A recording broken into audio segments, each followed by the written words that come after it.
Oh, perfect.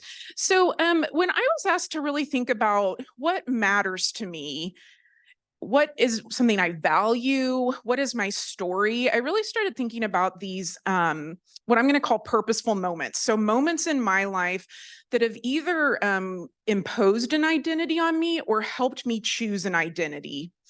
And this is a story I'm going to tell to you, but when I think about telling a personal story, I think about looking at like a scrapbook or a photo album. So I've constructed this to go along as if we were looking through old photos together, and hopefully that's entertaining.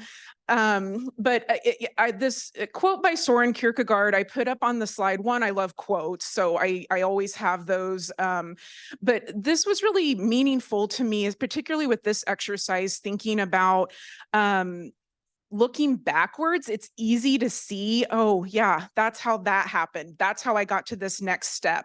But we have to keep living forward. And, where I'm going to leave, this is kind of going to come back at the end, where I'm going to leave you all with is like, I'm still trying to figure that out. And I would imagine there's at least some of you in the room that are trying to figure that out as well. So hopefully this speaks to you in thinking about looking back on moments of purpose, but knowing that we need to apply those going forward. So I'm, going to start where things began. This is a photo of the main street of Great Bend, Kansas. I was born in the mid 80s in Great Bend. If you aren't familiar with Great Bend, it's a town of just under 10,000 people, about 2.5 hours west of here in Manhattan. I was brought home from the hospital and placed in the same room I stayed in till I moved out at 18. So very stable family life growing up. And when I think about what matters to me in influential moments, the very first thing that comes to mind is my dad. So this is Dave, Dave Regan. He is an Army veteran. He was born up on the south side of Chicago, proudly a Bears fan, despite all that brings with it. And he's who really, he's who made me who I am. I mean, I'm going to talk about other moments that have built me, but when I think about who I am at my core, um, Dr. Starkey, I didn't thank you. I apologize for that. Thank you for that lovely introduction. But when you said introspective, I'm like, that's Dave. That's my dad coming out. So he was the epitome of hard work, of stoicism, of doing things for yourself, self-reliance. And I like to think that some of that shows up in how I approach my work in the world. I was a daddy's girl from as long as I can remember. I sided houses, I chopped wood, I fixed lawnmowers. What he did, I did. And although that might surprise some of you that know me and like I can't even be bothered to like go out in my garden now, at one time I was very like self-reliant in those ways. But how I show up in my work and relationships, I think that still carries with me. One of the other most formative moments in my life is when he was diagnosed with lung and brain cancer. It was a week after I had graduated with my bachelor's degree. And as someone who was the healthiest person I knew, this truly rocked our world. 18 months later, he was gone. Watching him die was one of the most formative things that I've ever experienced. And for anyone that has watched a loved one change in front of them, I see you. I have had a lot of reflective work to move past that in some ways. I mean, you might hear a little bit of emotion in my voice. I'm still working through that. To know that the one person that I always relied on, my biggest cheerleader, was no longer with me. I really had to think about, how do I show up for myself now? And I'm still trying to figure that out, but I'm also trying to make sure his spirit lives on. So this picture is from my wedding. This is his dog tag. I always wanted a pretty traditional wedding. And, part of that for a lot of little girls is your dad walking you down the aisle.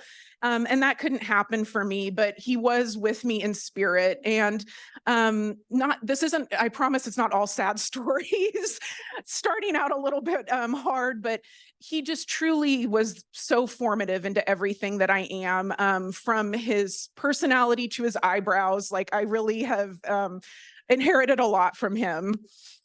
So this is my high school, Great Bend High School. I had a graduating class of just under 270 students. So it wasn't like a super small school, but it was big enough that small enough you could kind of know everybody, but big enough you could really define who you were. And high school for a lot of us is a time that we try out identities and we really think about, who do we want to be? What do we want to do when we get older? That wasn't any different for me. I mean, every year kind of had a different flavor. So as a freshman, I was in the band.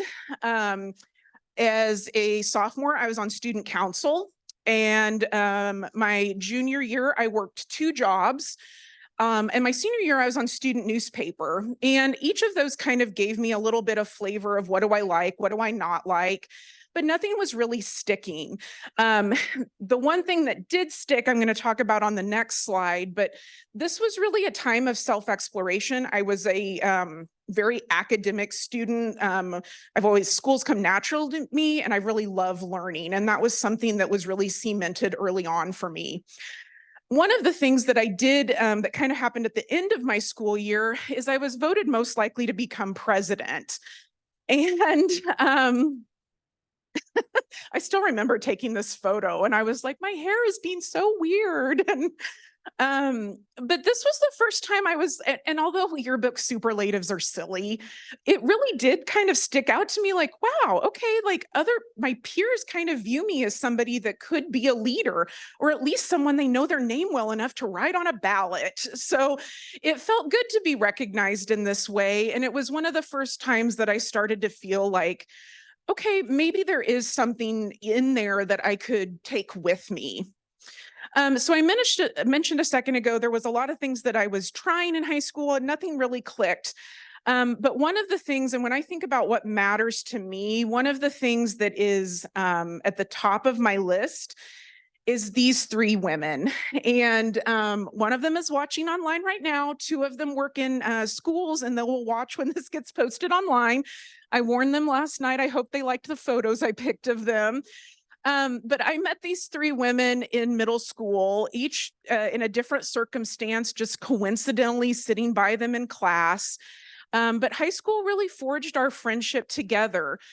These pictures are from the beginning of college, and these pictures are from about a year ago. They are my family, they are my sisters. And when we talk about identity imposed on us or chosen, this is an identity that I wholeheartedly continually choose. They show up for me in ways that no one else can. Actually, when I was asked to do this, the very first people I told were them. My next slide's about my husband. I didn't forget about him, but I mean, there is a little bit of rank order here. They have truly been there for me through all of our ups and downs, and life wouldn't be the same without them. And I have to brag on them a little bit, but I also want you all to just think about who's your circle in life. That looks different to all of us. It might be your nuclear family. It might be family you've chosen, like me. It might be your community organization, whatever that looks like. Who are the people around you that are cheering you on? And although I have a lot of cheerleaders, some even here in this room, these 3 women are really the anchor for me in the good and the bad. So I mentioned I also have an identity as this man's partner. So this is Ryan. We met in 2004, my junior year in high school. In 2005, we started dating, and this sounds so cliche, but the night I met him, I did know that that was the man I wanted to marry. And I don't think 2 more different people have ever got together. I mean, a lot of you know me. If you don't know me, I am very regimented. Discipline and achiever are my top 2 strengths. Everything has a place. I'm always on time. I don't think Ryan knows how to read a clock. He doesn't know how to put away his laundry. He's getting better about that, but we're opposites in so many ways. And although that's challenged us, he's also taught me to look at the world differently. As someone who can be a pessimist, he often challenges me to look at the lens of hope, of optimism, of kindness. we're dealing with some family things right now. And I'm like, I'm just so mad. And he's like, I'm not mad. I'm like, how can you not be mad? I don't know, I'm just not. And so, although that could be infuriating, and sometimes it is, the simplicity of like, let's just approach this in a kind way is something that he truly continues to impact on me. So I do have to tell a little bit of a story, because anytime this gets brought up, I have to tell this story. So we'd been together for a while, and I was like, it's time to get married. He took some convincing, but then when he was ready, I said, I am not going to say yes to a proposal unless it's a story worth telling. And he made good on that. So I'm going to tell you the story of our engagement, because now, because he did it, I have to tell the story every time I have an audience. So we were attending, at the time they were called the T-Bones, but now they're the Kansas City Monarchs, if you're familiar with the affiliated Major League Baseball team in Kansas City. And he was being really weird at the game. We were there with his employer, notice the American Pest Management shirt. And so his boss is there, and then all of a sudden our friends start showing up. And I was like, why are you inviting your friends to your work thing? Like, I was getting very frustrated with him. Well, then, so the event people at the baseball stadium come and they say, oh, Kirsten, we've picked you to play a game in between innings. And I was like, wow, that's cool. I never win anything. And so they were like, but we don't want you to look silly. Like, the crowd gets upset if the person gets the answer wrong to the game. So we're going to tell you a secret. We're going to tell you the answer to the game, but do not get it wrong. And I don't know if this intern like knew how much they frightened me, but I was like, oh my God, like, okay. So like the whole first half of the game, I'm like, the answer is C. The answer is, like, nobody could talk to me. I was so nervous. It was something where you had to like follow a ball and like pick which number it was behind. So they take us out on the dugout. This is us standing up on the dugout. There's all these camera people. And I'm like, oh yeah, that's normal. Of course they want to photograph the like award-winning person at in between the innings. So I play the game. I got the right answer. And they said, but there's one more thing. And in my mind, I mentioned pessimism. I went, crap, like I'm going to get this wrong and the crowd's going to boo at me. So they said, no, look back at the screen. And this is what was on the screen. And when I turned around, Ryan was on one knee and proposed. According to him, I did not respond. I just took the ring and hugged him. I remember saying yes, but I don't know how audible that was. And about 18 months later, we were married. We actually got married just down the road in All Faith Chapel. So you see the beautiful limestone and purple. I had to wear white on my wedding day, so purple was everywhere else because, I typically am in purple. Ryan and I have been through so much together, some of the lowest lows and some of the highest highs. And because that's not just my story, I'm not going to go into a lot of that today. But if anybody is working on where they're at with their partner, I totally see you. I will say that how we're showing up for each other today is the strongest we've ever been, which I'm incredibly proud of. That's due to his hard work as well as mine. But it's not easy. And this is an identity. When they say you have to choose to be married every day, I believe that. And this is an identity that I continue to choose as his partner. That's been a lot about me personally. I'd like to talk a little bit about my academic and career path. And I'm sure all of you recognize Anderson Hall. I've wanted to be a K-Stater since literally as long as I can remember. I vividly remember at 6 years old getting this Wildcat cheerleader Christmas ornament, and I was like obsessed with it. And when I was putting this together, I was like, who gave me that? Because I was a first generation student. My parents had no college affiliation. I don't know anyone in my life that was a K-Stater. I don't know where this came from. Santa, maybe? I don't know. But I always knew I wanted to go to K-State. And in fall of 2005, I started here as an interior design major. My first job was in Hale Library, cataloging books. I had worked in our hometown library and loved it. And let me say this before I say my next statement. I love libraries, but I hated that job. I hated it. I have never skipped anything in my life. I would just not go to work, which was so unlike me. I was admitted into the interior design program in what at the time was the College of Human Ecology. It's a selective admissions program. I had received a scholarship based on my ACT score. I was third in my class in high school. College was going to be a no-brainer for me. So I get to K-State. I'm the super smart kid. I got it all together. And 6 weeks in, it was not working. I was miserable. I was so homesick. I was crying almost every day. In fact, to a point where my roommate reported me to the RA because she was so worried about me. But I didn't know how to make a community. I hated my classes. My job, although Hale is wonderful, please do not hear that Hale is bad. Cataloging books meant sitting at a computer my entire shift, and that was not the fit for me. So after about 6 weeks, I had to go home and tell Dave Regan, you saw him at the beginning, that I was not failing my classes, but I was failing at my goals. This was not for me. I didn't know what to do. I had no plan. The person that has always known what the next step is, always had the right answer, always did the correct thing, and always did better than what was asked for. Like, I still vividly remember how it felt to cry on the couch in our living room. And my mom was just like, I don't understand. I mean, they even were like, well, how did this happen?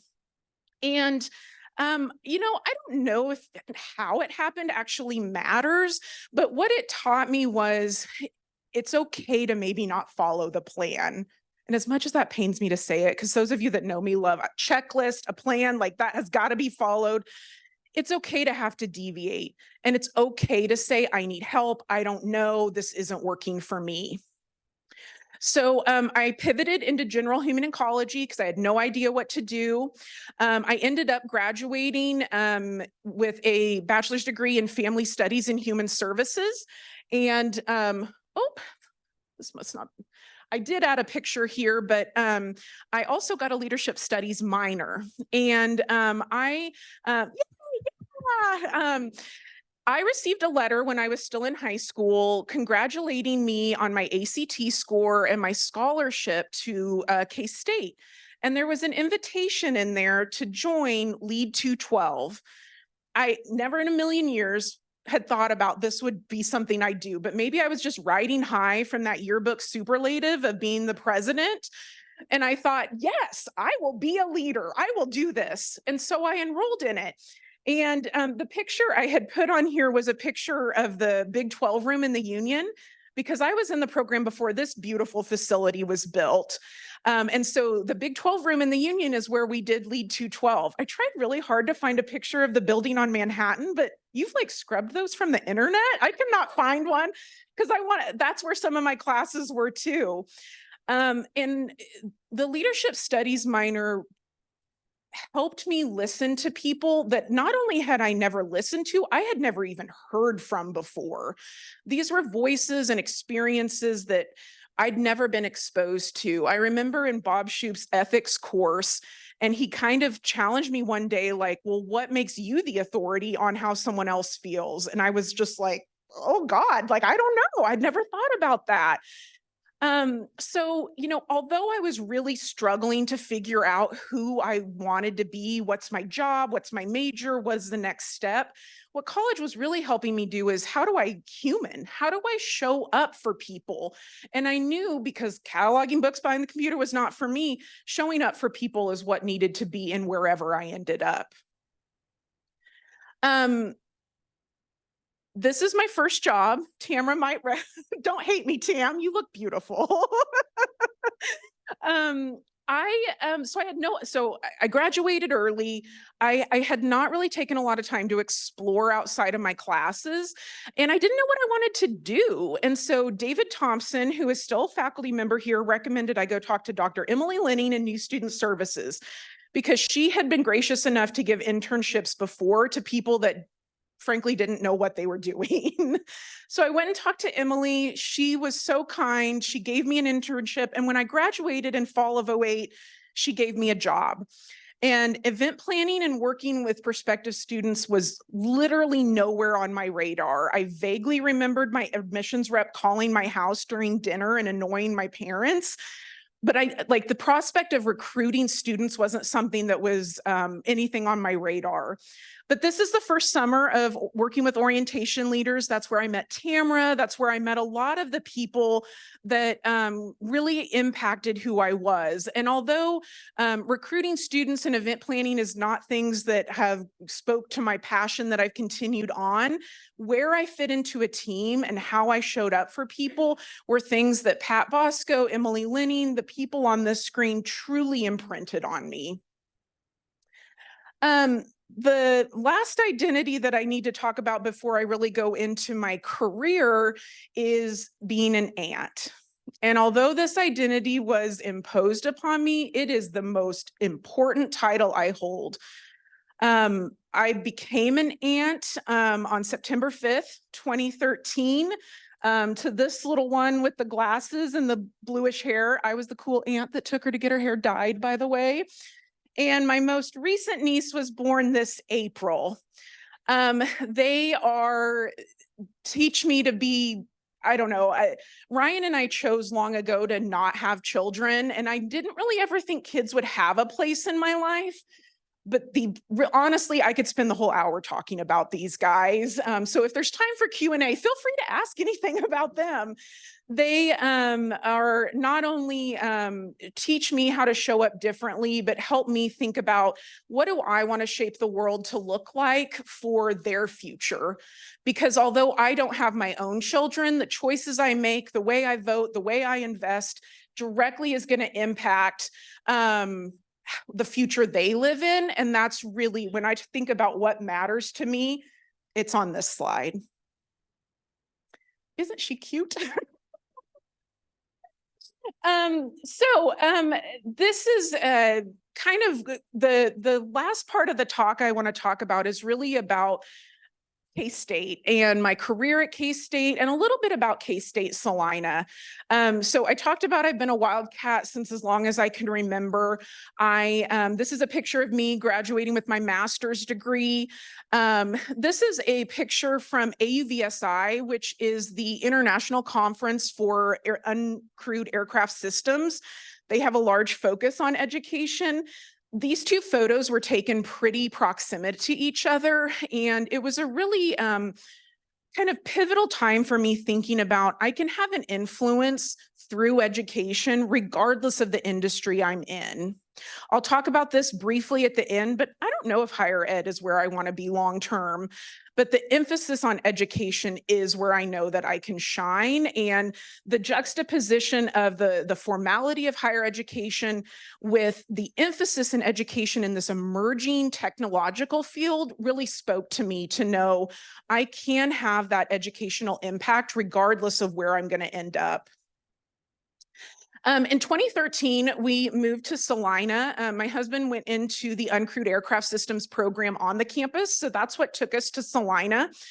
And I have been welcomed with open arms into this community. I mean, they took time to drive all the way here through that terrible Junction City construction to come see me, and I'm just so flattered. So this is a picture of me early on, back when we still had the Pauley name. This is a profile of me in the Salina Journal because one of my colleagues called them and said, you should highlight her. I mean, like, who does that? I just thought that was so, like, I mean, I was touched that the journal would even cover me, but for my colleague to nominate me was so touching. The connections I've built at K-State Salina have really been amazing. It's allowed me to not only impact our industry, I've been able to become a supervisor, a colleague, a leader. I've been able to impact our campus through the work I do, but it's all because of the opportunities of the people around me and them trusting me to be able to do that. The other piece, and this is what I want to talk just a little bit about before the end, is the future and being able to help shape the future of the Salina campus. This is a picture from a trip to Washington, D.C. That I took in September with Dean Starkey, our governmental relations team here in Manhattan, as well as some of our friends from the College of Ag, and really thinking about what is the impact that we can make not only on Salina and K-State, but our region, our communities across the world. And that's really impactful to know that we're doing something that can reach that far. And I was on TV and I needed to, I guess, point that out. I kind of forgot that photo was on there. So talking about, the future of our industries, I wanted to just very briefly give kind of a highlight of what K-State Salina is. One of the things that when I met with the What Matters to Me and Why committee, they said, we're excited to have a speaker from K-State Salina. Take a few minutes to talk about who you are. When we think about trying to figure out our identity, is there a better example than K-State Salina? I'm looking at Heather. So just super quick, this is not a long history lesson. K-State Salina, before it was where we are today, was originally Schilling Air Force Base. So these are some photos of when it was the Air Force Base. It was decommissioned and gifted to the city of Salina. And in 1965, it was turned into Schilling Institute. This was a university focused on aviation and technology education. Over the years, it had multiple, and I mean multiple, identities. But all of them really remained focused on aviation training and pushing the edge of what does technology and engineering look like. We were one of the, I think the first campus in the state to have a computer science degree. So that has been formative to who we've been. That's our past, and I'd really like to take a second to focus on what our future is. So if you've been around the university, you may know that we rebranded in 2021 to the Aerospace and Technology campus. Our campus is different because rather than like here in the flagship campus of K-State, there's all these wonderful different disciplines, but we focus on one focused industry on the Salina campus. We are focused on the aerospace and technology industries, as well as the needs of our region. And because we have such a strong niche, that sometimes makes it hard to understand who are we, where do we fit in? And you may know us only from some of our select programs. This may be how you know us if you know us at all. But I do want to encourage you to stay tuned because we're challenging who we are and trying to figure out what is our identity to lean into to continue to influence the aerospace and technology industries, as well as what does a next generation land-grant university look like that's focused on these niche applications. These are some fun pictures, all within just the last 18 months, if you can believe it, celebrating new growth, exciting programs. I just would personally love to invite any of you to come take a tour of Salina and learn more about what we're doing there.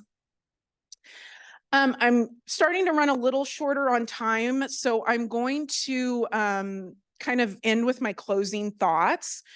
So this is a picture of me that I don't particularly like. I don't find it very flattering, but I'm going to practice a little bit of vulnerability. This is a picture taken of me in 2018. It is in Providence, Rhode Island.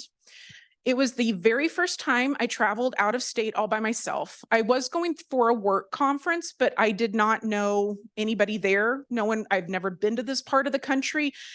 As someone that had lived in the same room for 18 years of their life, it was a stretch for me to go across the country all by myself. My marriage was not in a good spot. I was not happy with where my career was at. I was in the middle of grad school and didn't really know if I liked it. And I was still, although this was many years later, I was still dealing with the passing of my dad and how that had fractured our family. And the last day of the conference, I left a little bit early and I drove to the beach. I love the ocean, and it always has provided me like a calm, reflective time to think. And out there all by myself, I really committed to, I have got to choose who I am and how I show up. I'm the only one that can make sure that I'm okay. I'm the only one that can control what my next steps are. Now, that doesn't mean that the wonderful people around me don't have a big impact on that. But if I'm going to be unhappy, that's my choice. If I'm going to make improvements, that's my choice. And I am not a selfie person, but I took this because I did want to remember that moment on that beach of committing to, I am going to choose the identities that I show up in and be purposeful in reflecting on these moments that start to shape who I am as a person. From that, this has been such an awesome opportunity to reflect on who I am.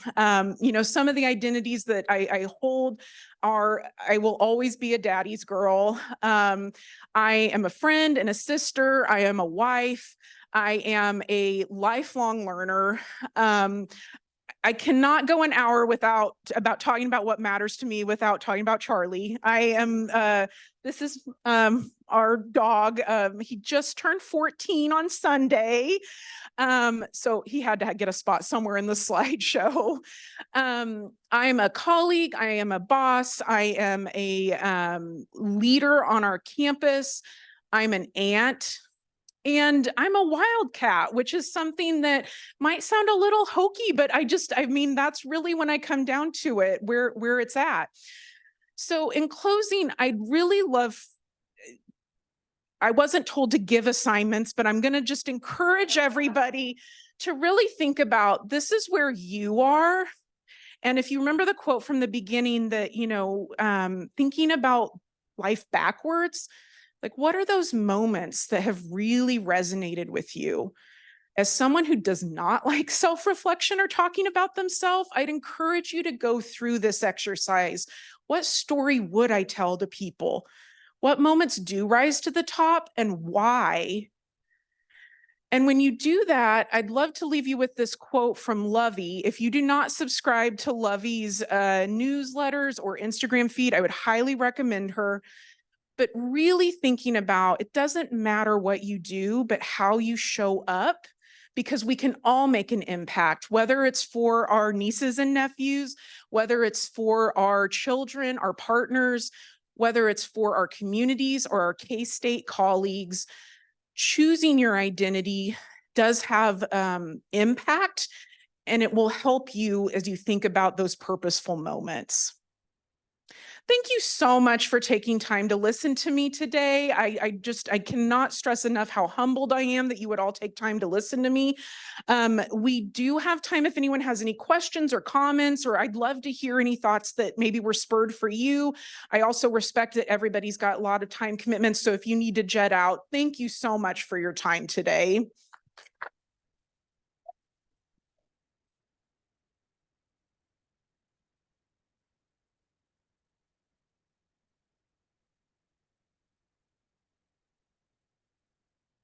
Does anyone have a question they'd like to ask Kirsten? Our awesome Staley School ambassadors are going to be our mic. Yeah, you don't have to do anything.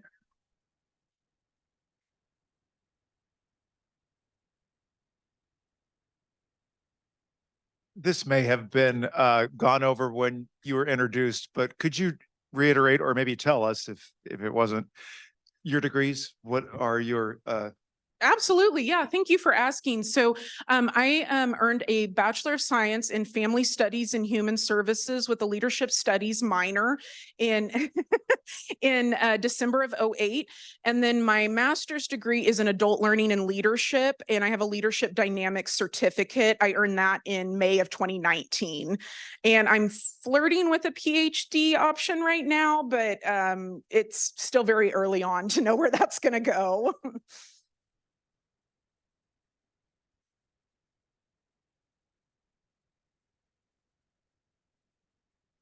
Feel bad making you run all over. Got it. Thank you. Of course. Do you have a moment in like leadership that has really impacted you, like an experience where you've been in a leadership position in any capacity where like it has fully impacted you and changed how you view people and your surroundings? I'm so glad you asked that. Thank you for the question. So one thing, I was starting to get nervous on time, so I didn't talk about this, but I'm teaching for the first time this fall. I'm actually teaching the Lead 212 curriculum. Thank you, Staley, for your amazing partnership. And teaching is something I thought I would always want to do. And when we think about leading, I don't know if I've ever used all the facets that leadership talks about when I'm leading a class, when I'm trying to teach. And when you talk about something, I don't know if you wanted something more positive, but I don't know how I feel about it. It's impacted me in a way that I'm not sure if teaching is the right fit for me, but it has helped me think very differently about how do we support our students? Why are our students here? What is their purpose? It has helped me think about who our faculty are in a much different way. As an administrator on our campus, I'm asked to make decisions or guide things in a certain direction that impact these audiences that maybe I was not as close to or understood as well. So TBD on the teaching thing, but in terms of, I mean, that's probably the most recent thing that's really impacted my viewpoint, not only on my work, but again, like showing up for people. I don't know if that fully answered your question, but that's the first thing that came to mind. Thank you.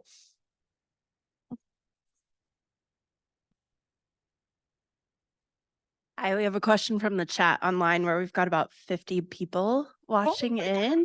Thank you, Zoom attendees. This question is from Marcy Ritter. Kirsten, you mentioned that higher ed may not be your future profession.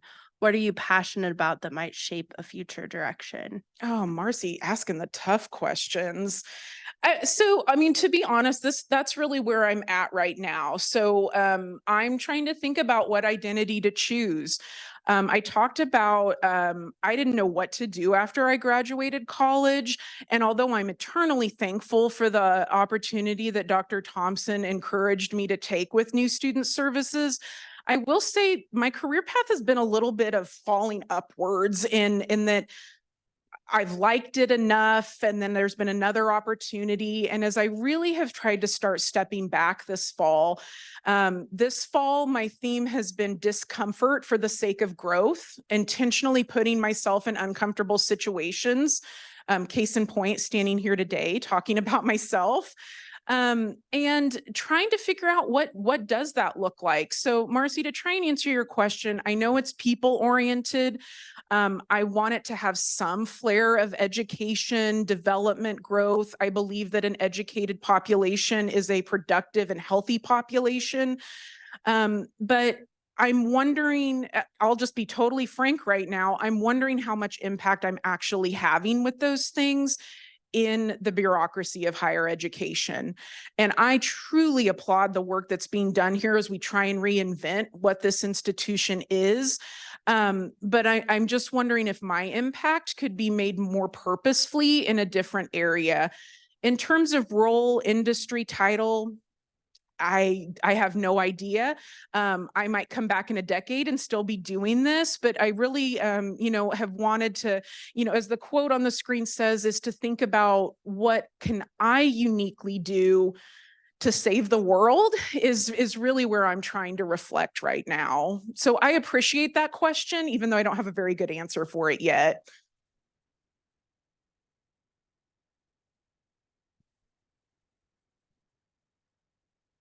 So I'm going to keep you in this uncomfortable spot for just a second. Because I think there are a lot of people who get to a point where they're like, I don't know exactly where I want to go next, but I know I need to do something. So in your strategy of doing the uncomfortable, what does that look like other than standing here today? Mm-hmm. What have you done? Because I think I think a lot of people, I've been asked this a lot too. It's like, what do I need to do to be able to know what I want to do next? It's like, what can I do now when I don't know where I'm going. So what have you been doing? I appreciate that question, and I would love to crowdsource the room if others have that answer too. But some of the things I've specifically been doing, I did mention that this practice, not of necessarily speaking to a room, that doesn't bother me. Reflecting on who I am and telling a story, not my cup of tea.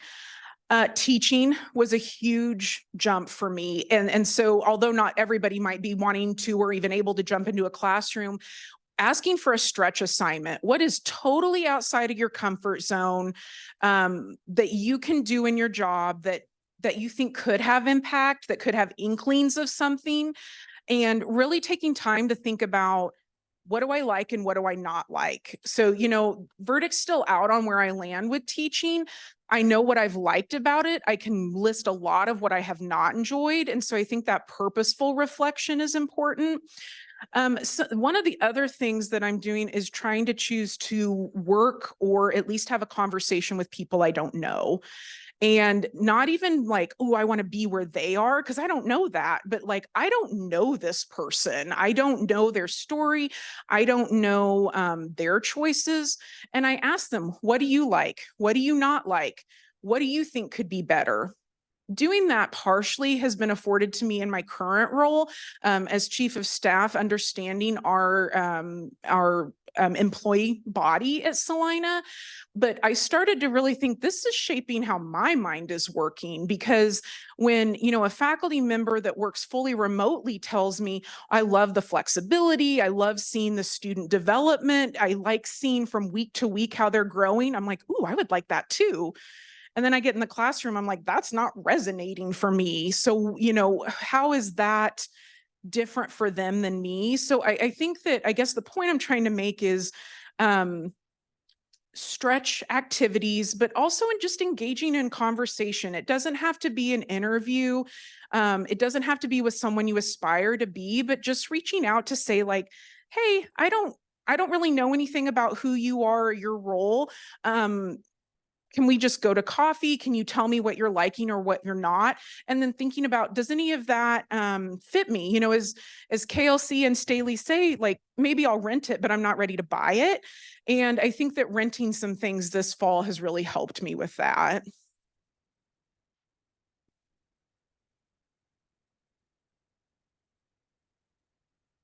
Thank you so much for presenting and talking to us. I'm coming to this from the vantage point of you and your husband, and opposites attract, so when you have people that are very different from you, and you said your husband, or maybe your three friends, and how do we learn from people that are different from us to show up in a way that leads to growth? Like you said, that, discomfort for the sake of growth. What a good question. Gosh, I might have to reflect on that for a second. I mentioned when I was talking about my husband that he shows up in this very genuine, like, I'm not mad. It's fine. Like, why are you mad about this? It'll all work out. And as the like over analyzer, anxiety, coffee fueled person I am, that like does not come naturally to me. And, I think one of the things that has helped me appreciate that and not be frustrated by that is I don't like when I'm like spiraling. I don't like when I'm so anxiety driven. I would love to walk into a situation and, the meme where the dog's sitting and everything's on fire and he's like, this is fine. I mean, that's a little bit of my like beloved husband, which that is not me, but I would love to walk in like that. And so thinking about, what am I not happy with myself, but what do I appreciate or like, how is that person the opposite of me? So rather I can appreciate it rather than kind of being frustrated with it. I also think when you have those close connections, letting them coach you a little bit. I don't know how many of us think of our partners or our friends or our chosen family as our coaches, but they know you better than anybody. So if they want to tell you, hey, maybe that's not, maybe you want to think about it this way, or have you tried that? Like listening to them the same way you would listen to a boss, a mentor, somebody in a more formal leadership position. I am going to reflect on that further though, because I haven't really thought about it that way. Thank you for that question.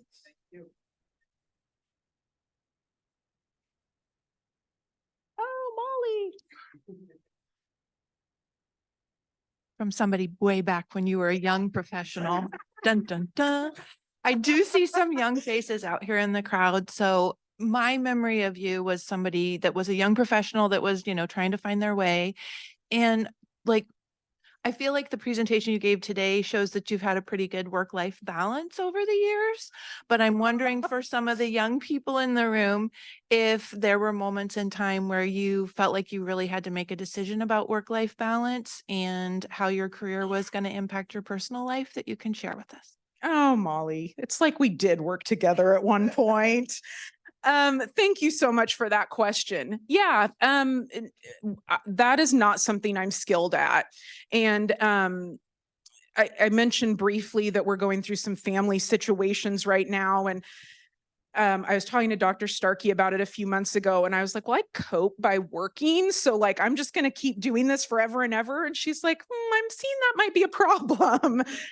So yeah, work-life balance does not come natural to me. It's also something that has been detrimental on me. So one of the things I didn't reflect or didn't share, that selfie that I showed and talked about some reflection. One of the things that had just happened is I had been diagnosed with an autoimmune disorder that I still work through to this day and will the rest of my life. And that required me to think about, how do I take better care of myself? And as someone who enjoys hard work, that's how I was raised. I mean, my dad was literally wake up at 4:30. And if by 5 you're not being productive, you might as well just call it a day. I was raised that way. So inherently that feels good, but I'm really having to work to redefine, what does productivity look like? Rest, spending time with people you love, that is productive. Productivity does not have to be crossing things off a list. Doesn't mean that you're producing something. And that's still a work in progress for me. So to your question, if there's anybody young or mid-season or end of career that's still trying to think about that, I guess what I'm trying to do is reframe how I think about productivity and not be so committed to trying to check things off a list. I'd also encourage you to think about, if I do this tonight versus tomorrow during work hours, what difference will it make? I literally asked myself that last night as I was working at 6:30 at night. Like, I'm not the good poster child for this, but I thought, I've got this presentation tomorrow. I want to be well rested.